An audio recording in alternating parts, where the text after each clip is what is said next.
Amanhã o Santos tem um jogo, talvez, não sei se o mais difícil dessa sequência até o final do campeonato, mas certamente o que vai precisar pensar melhor no que fazer. E claro, a qualidade do adversário conta muito nisso, mas o nível físico e as lesões recentes dos jogadores do Santos também. É disso que a gente vai falar hoje, antes de Santos e Flamengo, ou Flamengo e Santos, já que o jogo é com o mando do Flamengo, apesar de ser lá em Brasília, no Mané Garrincha. Vamos falar disso aqui hoje. Antes de tudo, peço aquele like no vídeo, que você se inscreva no canal, dá essa moral pra gente, porque é muito importante. E vamos lá.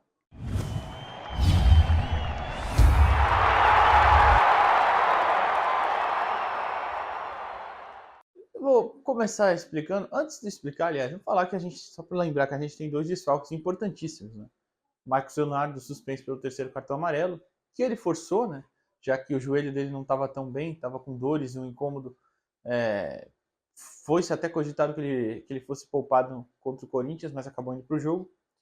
Então, forçou o terceiro cartão amarelo do banco, vai ficar descansando essa semana para estar zerado para enfrentar o Cuiabá segunda-feira aqui na Vila Belmiro.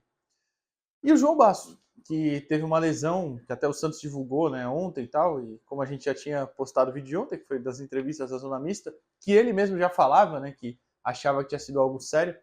O Santos não falou grau, né, o Santos só falou que foi uma lesão no músculo do bíceps femoral da coxa esquerda. O Santos não falou grau, que é para já, acredito eu, que tenha sido para o torcedor não se preocupar. Mas citou uma lesão importante, então acho que vale a pena prestar essa palavra prestar atenção nessa palavra, que é, assim, provavelmente ele vai ficar fora da temporada, tá?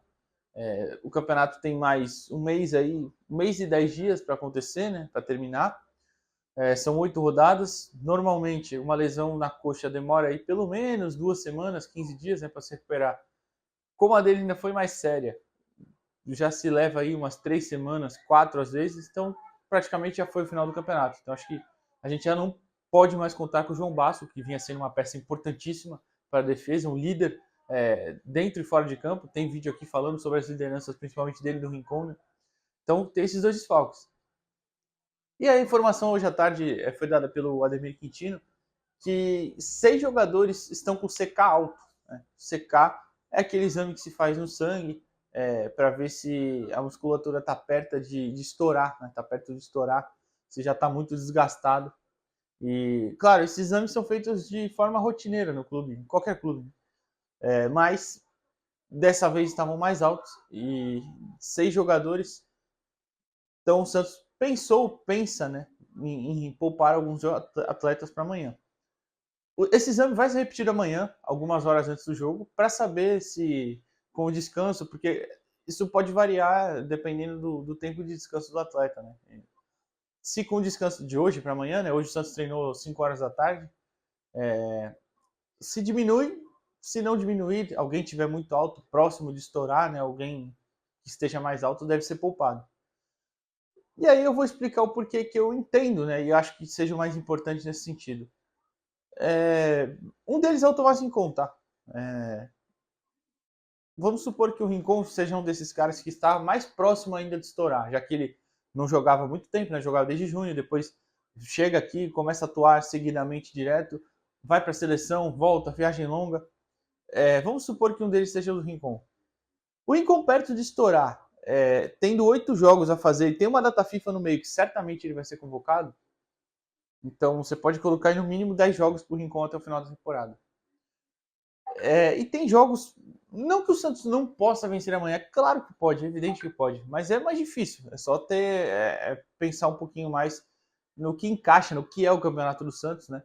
E amanhã é um dos mais difíceis, né, nessa sequência. Depois o Santos tem Cuiabá em casa, Goiás fora, que são 2 jogos cruciais, porque são adversários diretos. Até o Cuiabá está um pouquinho longe, mas é um adversário direto, um adversário que dos 11 jogos fora de casa venceu 7. Então, são jogos depois contra o Goiás também, que aí você até, se vencer, claro, pode matar um adversário direto.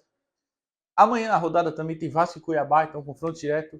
Goiás pega o Red Bull Bragantino, jogo difícil. Então, enfim, claro, todos os jogos são difíceis, mas... Então é a questão que eu digo de ter talvez a inteligência de saber, bom, para esse é melhor a gente segurar, para os próximos tá zerado. O próprio Bahia fez isso, o Bahia que venceu hoje o Fluminense, então, inclusive, subiu mais um pouquinho, abriu 3 pontos do Santos, venceu o Fluminense, time alternativo totalmente, porque está com a cabeça na final da Libertadores, mas o Rogério Ceni tinha poupado contra o Palmeiras, né? 6 titulares, se eu não estou enganado, justamente para dar esse descanso, esse respiro e ir para o jogo contra o Flu zerado, deu certo, né?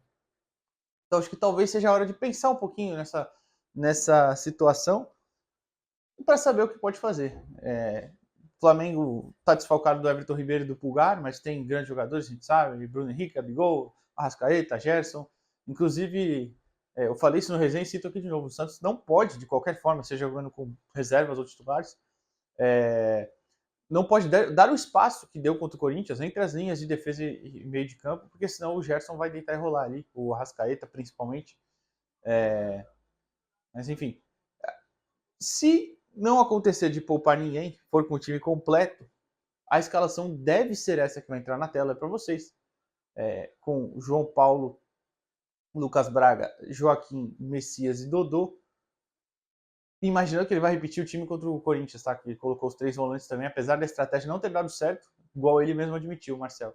Rodrigo Fernandes com Jean Lucas, Lucas Lima, Soteldo e Julio Furt. O Furt é um caso até interessante que ele deve ser mesmo titular. O Santos mesmo postou em um texto hoje falando sobre a preparação, sobre os treinos. Pegou umas aspas do Furt e fala o provável titular. Então, talvez o Furt seja o único aí que meio que seja uma certeza que vai jogar, né? Então, enfim, se não tiver esse lado de poupar, deve ser esse o time. Eu entendo que, claro, tem que jogar para vencer, evidente, independente de quem entre em campo. Mas é só isso que eu pontuo, de pensar em talvez ter uma certa inteligência na sequência da temporada, já avisando a sequência da temporada.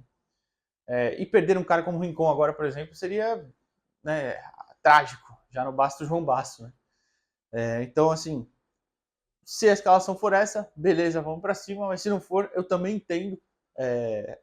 Alguém for poupado ali, faz parte, né? Acontece. E pensando, repito, dá para buscar o resultado, tem que pensar nisso, é claro, mas pensando numa projeção de jogos, um jogo contra o Flamengo, uma derrota contra o Flamengo também não seria nenhum absurdo. Foi importante, muito importante o ponto em Itaquera, que até o Santos poderia ter vencido, né, se não fosse tão covarde. Esse é o problema, atuou de uma forma covarde, que até, repito, não dá para ser essa manhã. Falei isso no pós-jogo com o Noronha, que a gente falou, não dá para ser essa postura contra o Flamengo. Mas dá para entender mais a forma de atuação mais resguardada. Só que dava para, né, colocar o time um pouquinho mais para frente, ou não abdicar completamente de jogar contra o Corinthians, e amanhã contra o Flamengo a mesma coisa. Mas, repito, dá para entender essas mudanças talvez aí de jogadores poupados, enfim. Mas é isso, o jogo é importantíssimo, é claro, a gente tem que ficar de olho na rodada sempre, infelizmente até o final do campeonato vai ser assim. Então, ficar de olho no Vasco e Cuiabá, Goiás e Red Bull, Corinthians e Atlético Paranaense também, apesar do Corinthians estar 3 na frente do Santos, né, igual o Bahia está agora com essa vitória. Mas o importante é se manter ali no bolo e sempre fora da zona, né? É importante também olhar isso. Então, vamos seguindo. Amanhã, Flamengo e Santos, 8 horas da noite, no Mané Garrincha, pela 31ª rodada. E a gente, claro, depois repercute aqui o pós-jogo. Deixa o like no vídeo, se inscreve no canal. Comente aí o que você acha dessa mudança, se você faria também, ou se você iria pro tudo ou nada todas essas finais, que eu também entendo esse lado, do torcedor querer isso. Mas, é claro, a gente precisa entender que também os jogadores têm esse limite físico que no final de temporada normalmente é mais acentuado. Então é isso. Até amanhã, a gente volta com o pós-jogo. Valeu!